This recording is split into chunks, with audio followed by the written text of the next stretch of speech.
नमस्कार. आज आहे रविवार. रविवारचा दिवस म्हटलं की आजचा हा राजकीय वार म्हणजेच रविवार.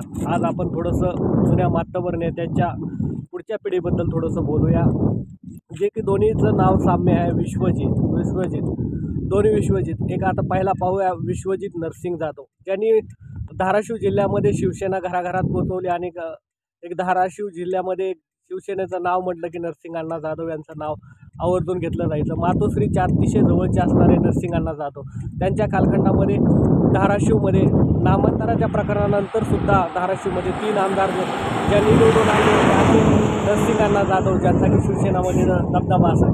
शासकीय नोकरदार भगव्या गमजाला ज्या घाबरत होते, तो भगवा गमजा म्हणजेच नरसिंग अण्णा जाधव आणि त्यांचा सुपुत्र विश्वजित नरसिंग जाधव वार्ड क्रमांक 1 कळंब नगर परिषदेमधून आपलं नशीब आजमावत आहेत.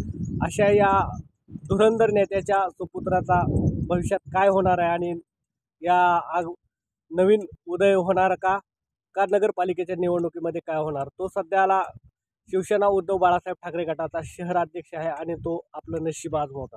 आता दुसरा विश्वजितचं पाहणार आहोत. दुसरा विश्वजित आहे तो विश्वजित ज्ञानेश्वर पाटील, ज्याने की टॅक्सी ड्रायव्हर ते थेट आमदार अशा पद्धतीचे गवसणी घालणारा तो एक कडवट शिवसैनिक म्हणून आणि एकनिष्ठ शिवसैनिक असणारे ज्ञानेश्वर तात्या पाटील यांचा सुपुत्रसुद्धा परांडा या नगरपालिकेमधून आपलं नगराध्यक्षपदासाठी तो उमेदवार आहे आणि तो सुद्धा आपलं नशीब आजमावत आहे. पाहूया दोन्ही या विश्वजिताचं काय होणार आहे. ज्ञानेश्वर तात्या पाटील यांचं सुद्धा पाहिलं तर परांडा भूम या मतदारसंघामध्ये आपला दबदबा कायम आजही ठेवलेला आहे आणि त्यांची वारसा पुढं तो चालवत आहे. रणजित ज्ञानेश्वर पाटील असतील, ते सध्याला जिल्हा प्रमुख आहेत आणि त्यांचं दुसरं सुपुत्र असणारे विश्वजित ज्ञानेश्वर पाटील सध्याला नगराध्यक्षसाठी उभा आहे. त्यांनासुद्धा सर्वपक्षीय पाठिंबा आहे आणि मोठ्या प्रमाणात ही चुरशीची लढत जाकीर सौदागर विरुद्ध विश्वजित ज्ञानेश्वर पाटील अशी होणार आहे. याच्यामध्ये सुद्धा पाहूया ह्या सुद्धा दुसऱ्या विश्वजित. अशा प्रकारे 2 विश्वजित आणि दोन्ही मातबर नेते नरसिंग अण्णा जाधव असतील आणि ज्ञानेश्वर तात्या पाटील असे दोन्ही शिवसेनेचे मातबर नेते आणि त्यांची पुढची पिढी या नगरपालिकेच्या निवडणुकीमध्ये आपलं नशीब आजमावत आहेत. पाहूया कशा पद्धतीने त्यांना मतदार करतात आणि जुने स्नेहसंबंध कसे जपतात याच्यावरून या दोघांच्या विजयाचं गणित अवलंबून आहे. सध्याला तर मोठ्या प्रमाणात या भागामध्ये चुरशीचे आहेत.